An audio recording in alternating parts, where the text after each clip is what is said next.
Bonjour à tous, on a la solution, le magazine des meilleures initiatives est aujourd'hui à Orléans. Ici, des familles, des jeunes, des plus âgés ont déclaré la guerre aux déchets. C'est une bonne résolution quand on sait qu'on en produit 2 fois plus qu'il y a 40 ans. Pourtant, vous allez le voir, on peut vivre complètement autrement. C'est bon pour la planète et aussi le porte-monnaie. Camille a sa solution, le zéro déchet. Chez elle, de la déco aux vêtements, tout est récup. Elle nous donnera ses trucs pour moins gaspiller. Stop, faut arrêter tout ça. Ça coûte cher pour la planète. Comment éviter que nos poubelles débordent et empoisonnent nos trottoirs? Franck, via sa start-up, a mis au point un capteur pour rendre les containers intelligents. Quand ils sont pleins, les agents sont prévenus via une appli. Partout ailleurs en France, les citoyens se mobilisent. À Limoges, une association coach des familles pour qu'elles réduisent le poids de leurs poubelles. On va reporter pour aujourd'hui 375 grammes de déchets. Et puis un drôle de sport vient d'apparaître.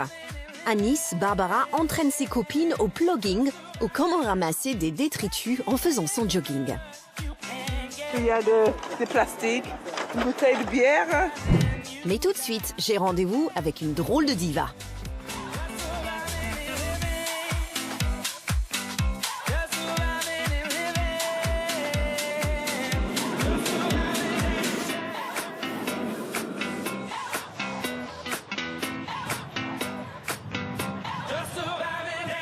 Bah, elle est là, la diva.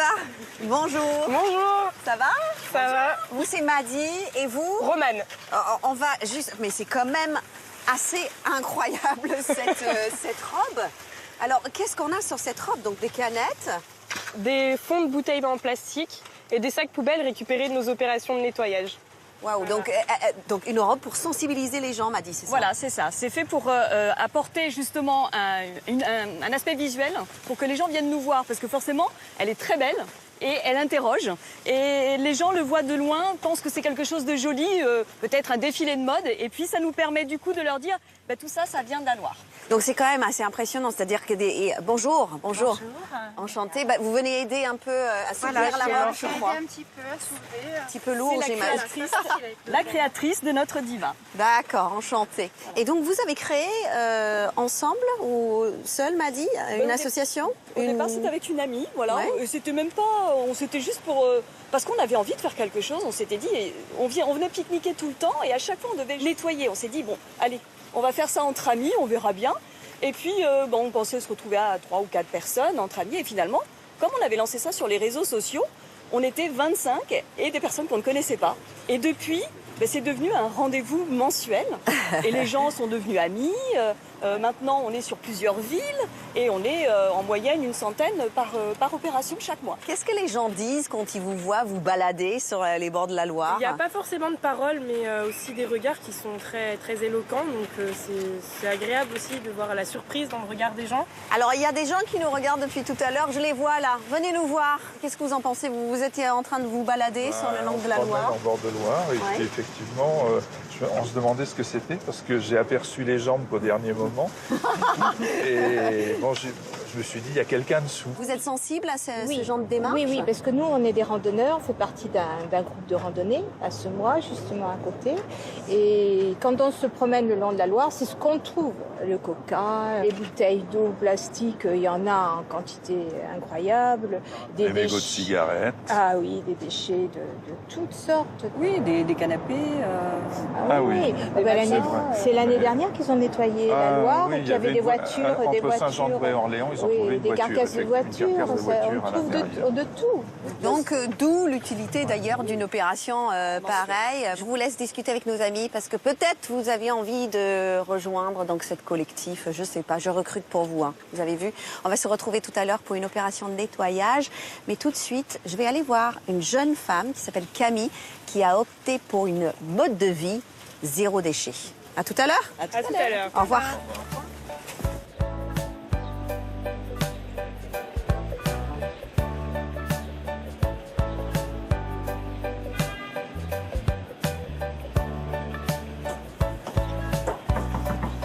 Bonjour. Bonjour. Vous allez bien? Très bien. Donc, c'est ici que vit la famille zéro déchet. Presque zéro déchet. Ok. Et qu'est-ce que ça veut dire zéro déchet? Ça veut dire qu'on n'a plus rien. On a presque plus rien. L'idée du zéro déchet, c'est de réduire au maximum sa production de déchets à la source. Donc l'idée, ça va être d'acheter en vrac, d'acheter dans des lieux qui proposent pas de déchets, venir avec ses contenants, ses sacs, de fabriquer aussi soi-même.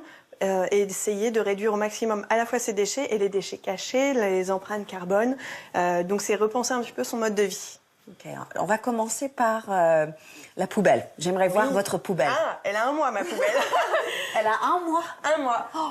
Alors, 1 mois, c'est une poubelle de combien de litres? Alors, pour rien vous cacher, c'est un seau. Il n'y a pas énormément de choses dedans. Ouais, j'ai fait de la peinture, donc ça, c'est un déchet, par exemple, que je n'ai pas su enlever ou éliminer. On a des restes de plastique, voilà, des choses, voilà, des jeux d'enfants. Bah oui, je vois ça.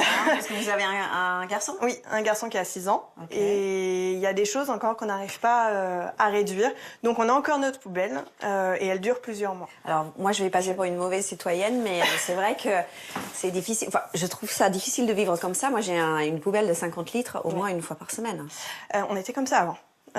Faut savoir que nous on a commencé en 2015, donc ça prend du temps. Faut pas se dire du jour au lendemain on va réussir à faire tout ça. On pense que le zéro déchet ça coûte très cher parce qu'on va aller dans des magasins bio. En fait, on a remarqué grâce à un suivi financier assez précis qu'on avait économisé 40% de notre budget. 40% de votre budget. Parce que on n'achète plus le superflu, on va plus dans les supermarchés, on achète vraiment ce dont on a besoin avec les justes doses, on va pas acheter plus. Ainsi, Camille et sa famille sont passés de 210 à 150 € mensuels pour le budget alimentation. La cour, le petit jardin là, est juste sublime. Vous avez un compost. On a un compost, oui, qu'on a essayé de cacher un petit peu parce que c'est pas ce qu'il y a de plus glamour. Le compost, il est au fond du jardin, ça sent pas. Ça permet d'enlever donc les déchets organiques de la poubelle, donc de diminuer de 30% le volume total de sa poubelle, c'est énorme. Ça permet de faire vivre tout un écosystème avec des lombriques, des micro-organismes. Et surtout, une fois que le processus du compost est terminé, on peut le réutiliser dans le jardin et nourrir ses plantes. Donc c'est vraiment un cercle vertueux. Julien, bonjour, Louise, enchantée. Bonjour. C'est vous le mari bricoleur en fait. C'est moi le conjoint bricoleur. Donc vous avez adopté ce mode de vie facilement, ça vous convenait? J'étais un petit peu dubitatif, je dois l'admettre. C'est vrai. Et au fur et à mesure, voyant ce que ça pouvait nous apporter, ce que ça apportait aussi à l'endroit où on vivait et plus globalement à l'environnement en général, bah oui, je suis rentré dans le jeu. Moi, ça a été effectivement sur la réutilisation d'anciens meubles, ça a été sur la fabrication de nos meubles, c'est sur la captation de l'eau de pluie, le remplacement de notre eau de chasse d'eau par de l'eau de pluie. J'ai fait des placards, 1000 choses. Et tout ça à 0 €, puisque c'est que de la récup. Oui, vous allez le chercher dans la rue ou c'est... Alors bien sûr, le défi, c'est quand même de fabriquer exclusivement avec des matériaux qui proviennent des encombrants. Bah, c'est très bien parce que ça donne des idées à tout le monde. Alors on va continuer ensemble à découvrir des petites astuces, montrer aux téléspectateurs comment chacun peut agir à sa manière. Mais tout de suite, je vais vous montrer une autre initiative qui est assez similaire à la vôtre. Ça s'appelle Mon foyer réduit ses déchets. En fait, 17 familles à Limoges ont accepté de se faire coacher pour réduire le poids de leurs poubelles. En Haute-Vienne, les 17 foyers qui ont accepté de relever le défi sont suivis et conseillés par un assistant de prévention. Bonjour. À Saint-Léonard-de-Noblat, la famille Simon s'est engagée à s'améliorer en matière de tri sélectif. On va reporter pour aujourd'hui 375 grammes de déchets. Au début de l'opération, la production de déchets de chaque famille est évaluée, pesée au gramme près. Le plus souvent, donc, de ceux qui ont déjà une fibre, c'est être certains qui font bien les choses. Donc c'est aussi rassuré. Et après, on a des profils très différents. On a des personnes seules, des foyers de 5 ou de 6. Voilà, c'est de soit initier quelque chose qu'ils n'avaient pas du tout initié, soit d'apporter un conseil, de dire si vous êtes sur la bonne piste, si vous faites bien les choses. Le service gestion des déchets a demandé aux foyers volontaires d'adopter de nouvelles habitudes. Cette famille a choisi de réduire ses déchets organiques en se dotant d'un poulailler. Depuis la mise en place de cette opération, ça va être beaucoup plus de tri. Et puis c'est pareil, comme effectivement on faisait déjà du compost, au lieu de tout mettre au composteur, on en trie un petit peu de côté pour donner aux poules. Des gestes simples pour faire baisser le poids des sacs poubelles, car selon des tests récents, leur contenu laisse encore à désirer. On prend une poubelle et on regarde ce qu'il y a à l'intérieur et on trie et on vérifie ce qui effectivement devrait être dans la poubelle de ce qui n'est pas. Vous avez à peu près 60% de déchets dans une poubelle qui ne devrait pas s'y trouver. 2 mois plus tard, de nets progrès ont été observés. La fin de l'opération a été célébrée à l'occasion d'un pique-nique zéro déchet à Saint-Léger-la-Montagne.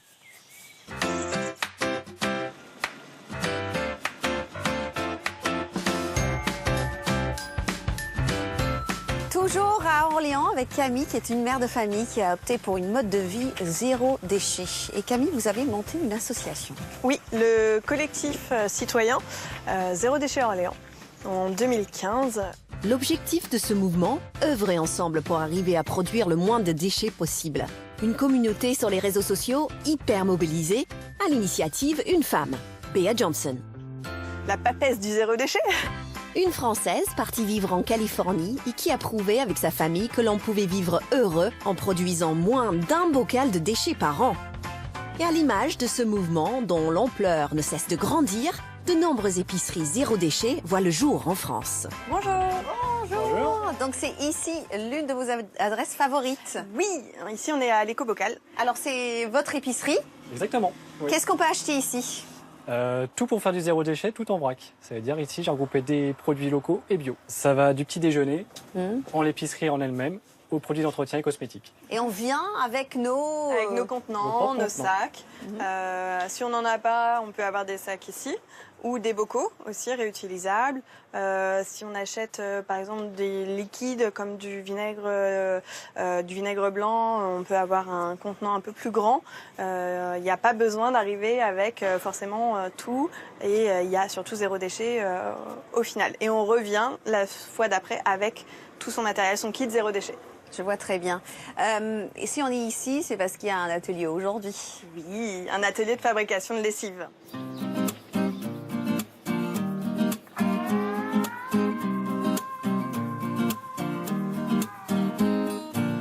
Du coup, aujourd'hui, on va faire de la lessive. On va utiliser la recette du livre de la famille Presque Zéro Déchet. C'est une famille française qui est dans les Landes, où lui écrit les textes et elle fait les illustrations. Très joli d'ailleurs. Avec beaucoup d'humour, ouais, c'est assez sympa. Enfin, voilà. Et la recette est très simple et très rapide. C'est aussi pour ça qu'elle est intéressante. Pour ça, on va utiliser des paillettes de savon de Marseille, des cristaux de soude, du savon noir, c'est bon, il a déjà les bonnes réponses. et de l'eau chaude. Faire soi-même sa lessive participe non seulement au zéro déchet, mais coûte aussi 3 à 4 fois moins cher qu'une lessive classique achetée en grande surface. Je vais poser une question polémique, mais est-ce que ça marche mieux que les produits chimiques? Ça marche aussi bien. Aussi bien parce que... déjà, on sait ce qu'il y a dedans, donc ça nous rassure. Donc si on est convaincu du truc, ça va forcément marcher. Après, il n'y a pas de souci, les taches partent, il n'y a pas de problème. Si on a du linge blanc, on va utiliser du percarbonate qui va permettre de blanchir le linge. Et vous, Léa, c'est quoi votre parcours? Vous êtes étudiante ici? Moi, je suis étudiante ici, j'ai découvert le collectif. C'est grâce à eux que j'arrive à pouvoir rencontrer des gens et puis ce genre de petites boutiques et rencontrer des gens qui partagent à peu près les mêmes convictions que nous. C'est déjà une accroche et un partage et puis des nouvelles amitiés. Puisque vous êtes étudiante, j'imagine que, économiquement parlant, c'est plus intéressant pour vous de fabriquer vos lessives, de mener ces actions quelque part. Oui, surtout les produits ménagers, c'est vraiment beaucoup plus intéressant économiquement parlant. Et après, l'avantage du vrac, c'est que, par exemple, quand on vit seul, comme moi, c'est plus facile d'acheter les pâtes en petite quantité plutôt qu'1 kilo. Et du coup, c'est plus facile de gérer son budget semaine par semaine. Il aura suffi de quelques minutes pour réaliser la mixture. Reste à laisser reposer une nuit pour ensuite mixer et obtenir une lessive prête à l'emploi. En tout cas, c'est une bonne ambiance. Merci de nous avoir accueillis ici aujourd'hui. Alors, en attendant que nos habitudes changent, dans la rue, les poubelles débordent. On est d'accord, hein. Et donc, conséquence, il y a de plus en plus de déchets sur nos trottoirs. C'est pourquoi il y a un entrepreneur ici à Orléans qui a décidé de s'attaquer au problème. Je vais aller le rencontrer. Mais aussi, un autre problème en ce moment, c'est les déchets papier dans les bureaux. Alors, il y a une entreprise à Nancy qui a trouvé la solution. Ils ont développé en fait une application qui est très facile à utiliser pour tous les employés et qui permet d'utiliser beaucoup moins de papier au travail. Devis, bon de commande, bon d'intervention, mesures de sécurité, signature et photos avant et après, tout cela en quelques clics dans un dossier transmis instantanément au chef et bien sûr à la secrétaire pour facturation. Une petite révolution pour Séverine Burton qui a dû apprendre à passer de la photocopieuse au scanner. Avec cette application, il n'y a plus de classement à faire puisqu'automatiquement, du moment où on crée notre intervention, on classe naturellement où il faut. Je peux faire directement ma facture délivrée au client en instantané, un quitus dans l'heure qui suit la fin de l'intervention. Un gain de temps énorme pour cette PME du BTP. Mais l'application Solitech a aussi un effet positif sur l'environnement. Tout numérique, ça veut dire moins de déplacements pour les salariés et surtout plus aucun papier. Un ouvrier fait entre 5 et 8 dépannages par jour. On avait 3 feuilles pour aller faire un dépannage. Donc 3 feuilles fois 8 interventions fois 44 ouvriers, ça représentait journalièrement, par jour, entre 1000 et 1500 feuilles d'économiser. L'application continue de séduire le monde du BTP qui lui a décerné une récompense.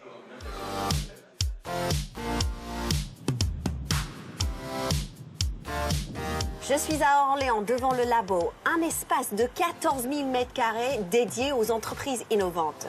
C'est ici que Franck supervise son réseau de poubelles connectées, un système pour éviter que nos poubelles débordent. On y va ?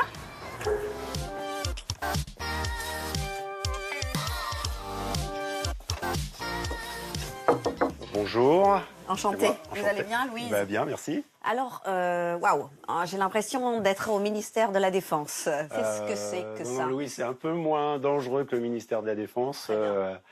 Ici, on surveille à distance les conteneurs de déchets qui sont équipés de matériel que nous avons fabriqué, qui sont des sondes de mesure de remplissage.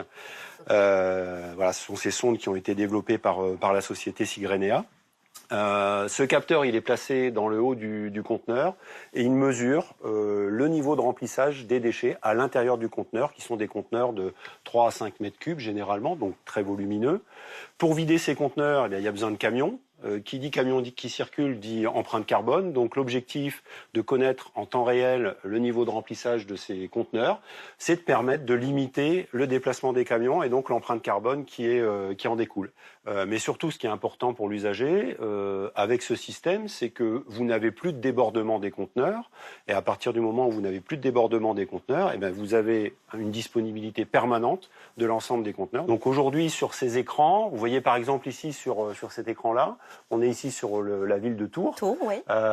Tous les conteneurs qui apparaissent en rouge sont des conteneurs qui devront être vidés demain ou après-demain.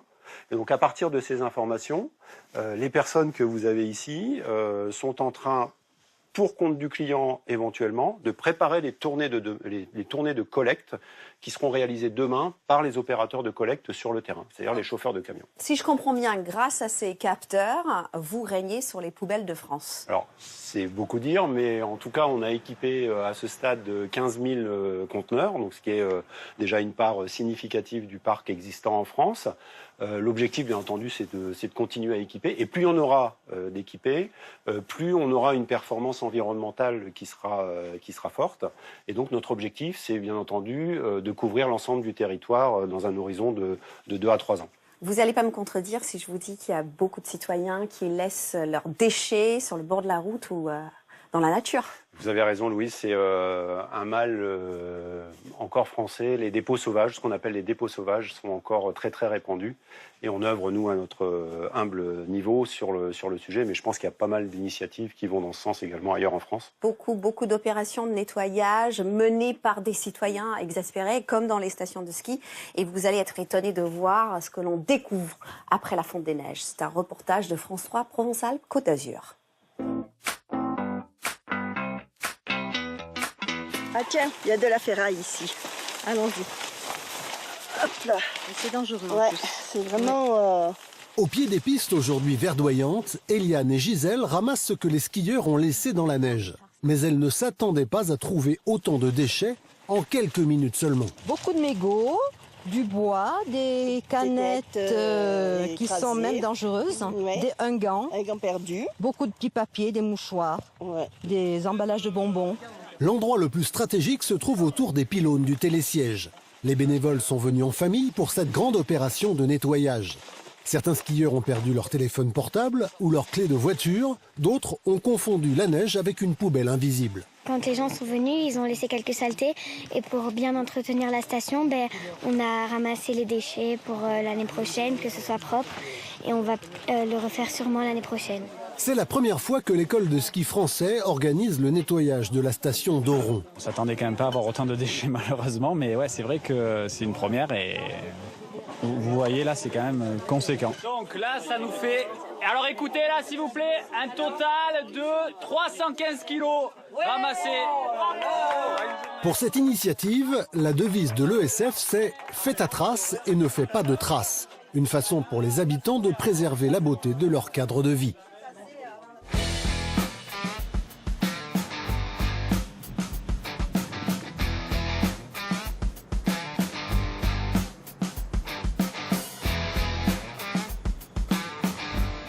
Alors, comme je vous le disais tout à l'heure, il y a beaucoup de citoyens exaspérés qui ont décidé de se prendre en main pour nettoyer leur environnement. Je suis de retour à Orléans avec le collectif Je nettoie ma Loire. Madi, juste avant de parler de l'opération, j'imagine que vous comprenez la colère de ces habitants de ce petit village dans les Alpes.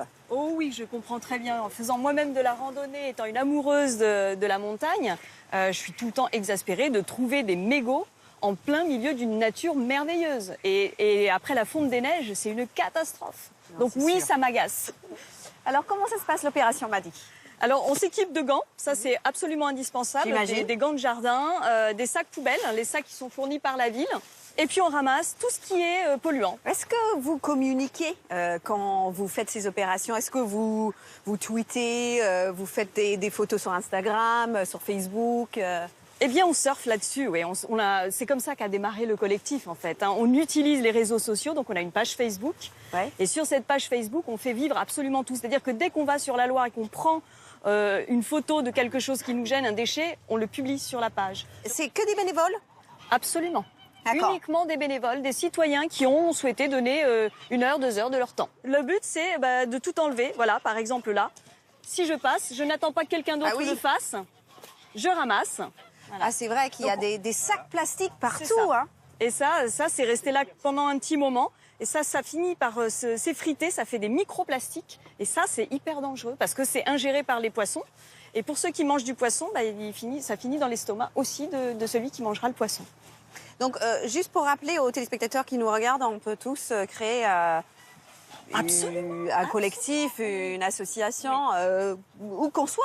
Absolument. Là d'ailleurs, c'est ce qu'on proposait, c'est les personnes qui ont envie de se lancer, et c'est en train de se faire, on est OK pour apporter toute l'aide, c'est-à-dire leur dire comment nous on s'est organisé, parce qu'il y a quand même des demandes d'autorisation à faire, mais voilà, savoir leur donner les courriers types pour faire des demandes d'autorisation, d'utiliser la voie publique, leur dire qui contacter pour avoir des sacs poubelles, pour avoir des gants, pour avoir des pinces. Voilà, on peut être dans l'accompagnement pour que ça se fasse absolument partout. Et mon rêve, c'est que ça se fasse de la source de la Loire jusqu'à l'estuaire, que sur toute la Loire, dans toutes les villes, il y ait des collectifs comme ça, et que plus un seul déchet de la Loire ne finisse dans les océans. Alors Madi, vous qui êtes mobilisée, est-ce que vous connaissez le plugging? Oui. Alors vous, oui, mais vous, peut-être pas. En fait, c'est un nouveau sport qui est répandu en France maintenant. On fait du jogging. Ouais, et on se baisse, on travaille la souplesse et on ramasse. On travaille donc le corps et on protège l'environnement en même temps.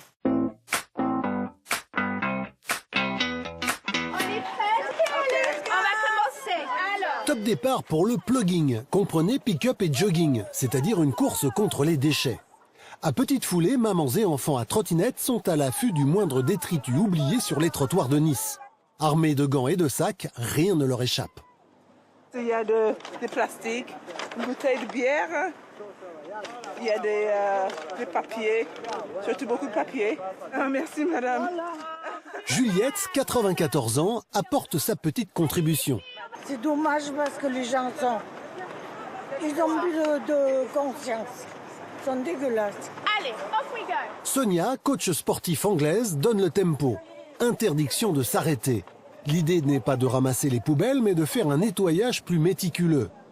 Une initiative importée de Suède et bien dans l'air du temps. C'est bien d'aider parce que j'ai pas envie que ça détériore tout, que ça abîme les plantes et la nature. On adore l'idée de faire un peu de sport et aussi prendre soin de notre environnement. En 20 minutes, elles ont ramassé 6 kilos de déchets. C'est impressionnant. Et encore, on ramasse pas tout. On commencerait à ramasser les mégots, mais on s'arrêterait plus. On serait par terre tout le temps. Donc vraiment, moi je trouve ça génial. Le plugging, une façon d'allier l'exercice sportif et le bon geste écolo.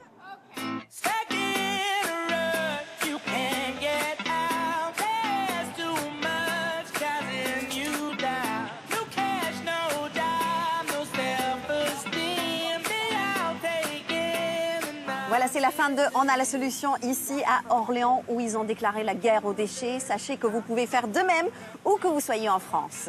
Si vous voulez retrouver nos adresses ou nous suivre, rendez-vous sur les réseaux sociaux. Moi, je vous dis à la semaine prochaine. Ciao, ciao.